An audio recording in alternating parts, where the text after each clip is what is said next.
Hey, so humorous titles aside, I have been getting a number of questions. I thought the easiest way to answer them would be to do a little video Q&A. I want to thank everyone for all the comments, questions, emails that I've gotten. It's fantastic. Many of you say that my build videos are your weekly, bi-weekly source of motivation for your own project. Well, oftentimes your questions and comments are my source of motivation to keep these up.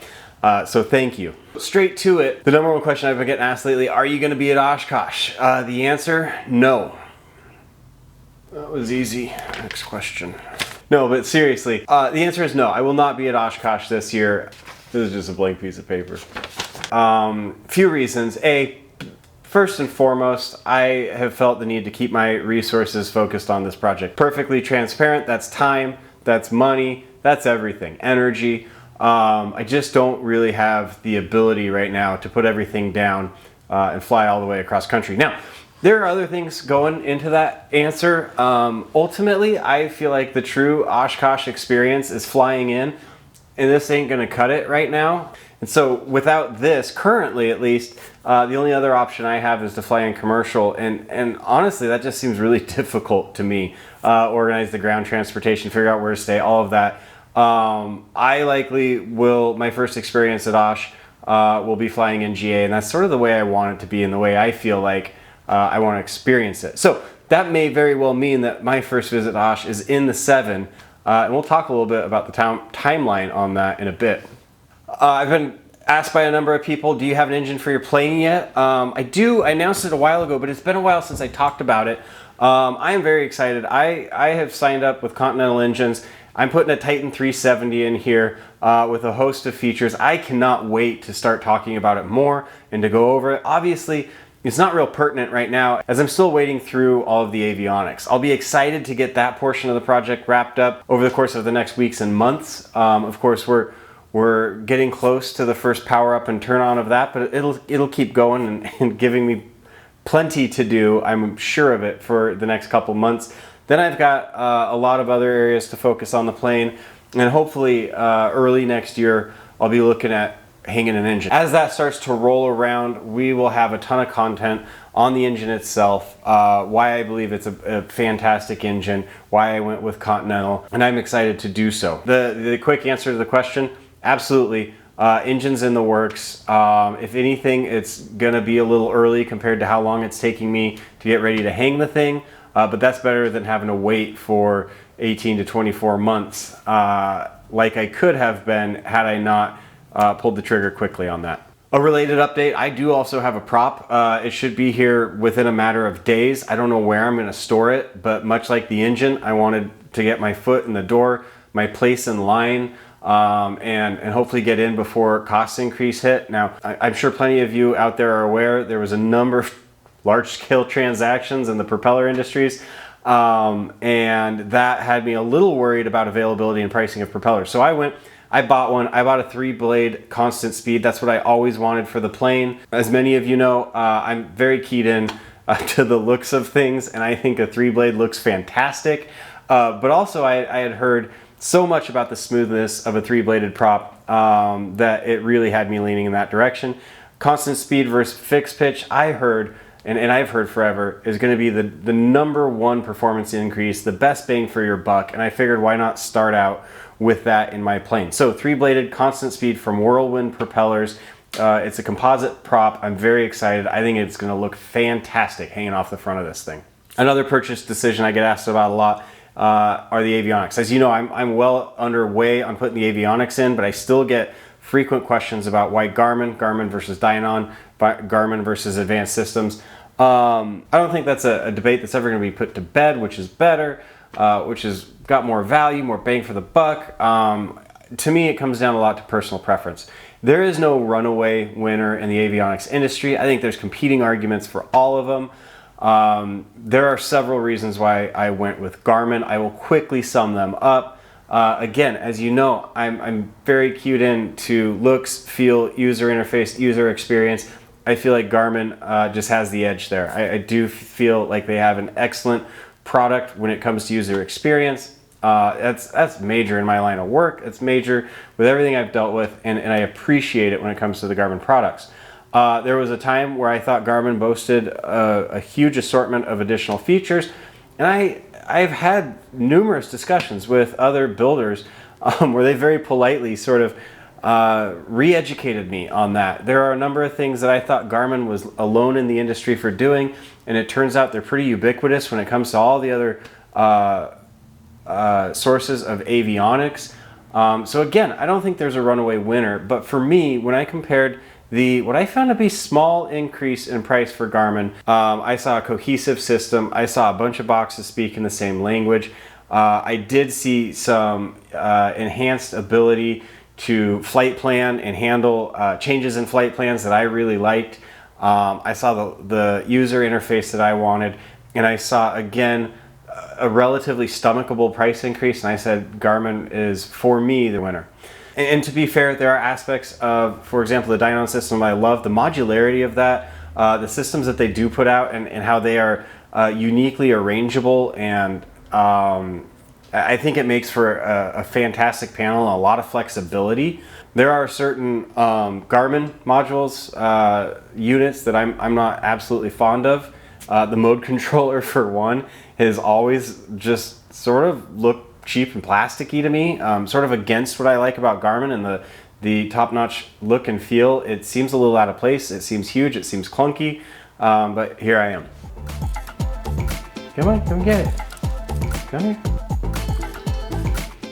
The next one I get a lot of, and so I figured might as well throw it in here. How big is your garage? I know it's hard to tell with the different lenses I use and the different angles I have. My garage is not big, but it's not as small as some of you may think. My garage is actually a 2-car garage, although it's a tandem garage. And so it's over 40 feet long, which comes in huge during this build. That said, it's only about 10 feet wide and definitely is tight.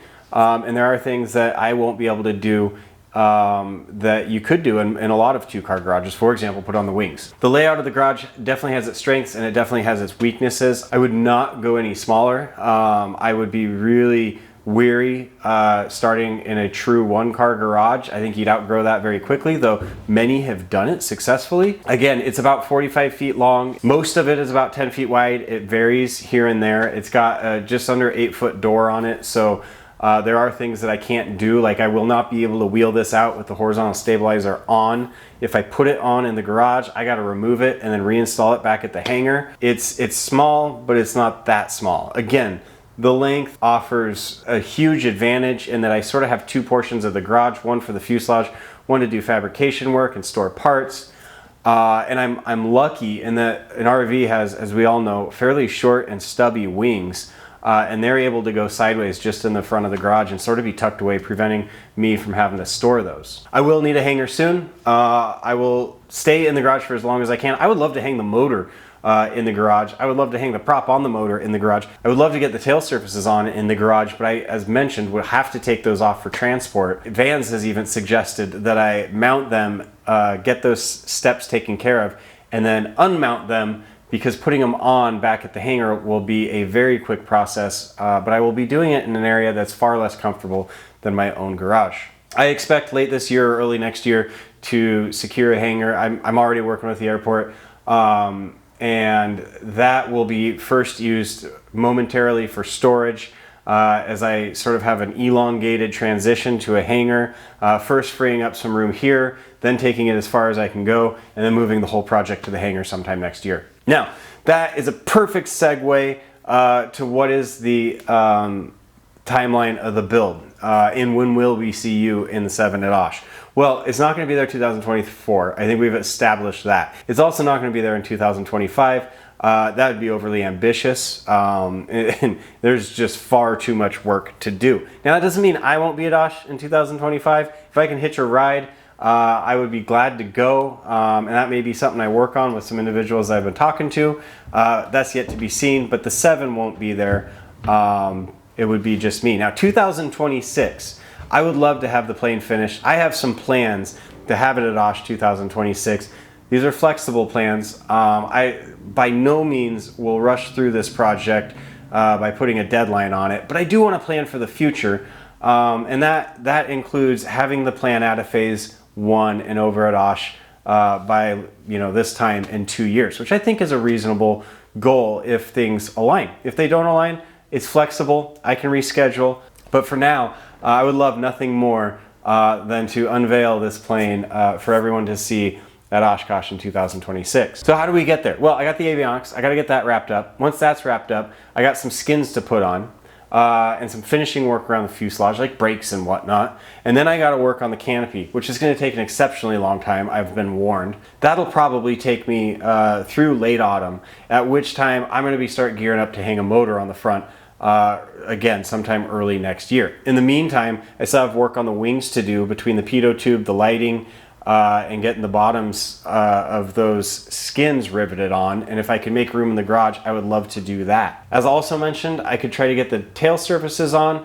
get the linkage done, get the trim hooked up, and further calibrate the whole avionics system. Now, I think I'm being very optimistic when I say that keeps me preoccupied for the rest of the year. In fact, I'll probably still be working on those items into next year, which will really line me up perfectly to hang a motor on the front and then start all of that.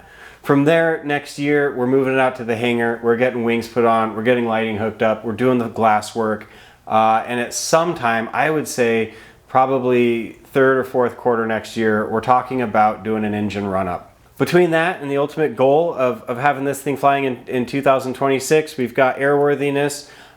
We've got all that finishing work, which I hope can be done early 2026 sometime, ultimately leading to a first flight sometime in 2026 and getting through phase 1. Then I got to get it into paint. Again, hopefully that's first, second quarter 2026, just in time for Osh. At least that's how it's in my head, and not just in my head, which leads me to the last question here. How do you organize stuff? Now, I know I'm not the most organized individual, but I really, really try. And one of the ways I try is to have the project mapped out and planned. And the way I've chosen to do that is with a project management system called ClickUp. It's online, it's subscription-based, cloud-based. I've used it in other areas of my life, and I loved it for this project. I have everything up until the completion of phase 1 planned out and timed out, though again, that's bound to move one way or the other. Likely pushing that further out rather than scooting it up. But what it really allows is, as things get closer, I'm able to add more and more tasks and get more and more granular with the project planning, hopefully preventing some sort of omission. As I think any person knows, when you're doing this, there's so much bouncing around up in your head, from I got to tighten this bolt to I got to make sure to crimp this wire. You don't want to leave that forgotten anywhere. And so I store it all in ClickUp, and I love this stuff. Now, this is not an advertisement for them. They have unfortunately not paid to share this recommendation, but I would say if you're thinking about undergoing a project, think about how you are going to navigate the space of project management, and whether that's an Excel checklist or simply pen and paper, or if you want to get more organized and use some of the newer organizational tools out there, it certainly helped me stay on track. All right, that's it. Hopefully that was quick enough to keep your attention and answer some of your questions. If I didn't answer your question, again, leave it below. Hit the subscribe button so you'll be able to catch it next time around when I do these. In the meantime, I am going to get back to working on this thing, so I have something to share with you all soon with regards to the avionics and getting closer to turning those on. Once again, thanks for everything. Thank you for watching my channel, and we'll talk soon.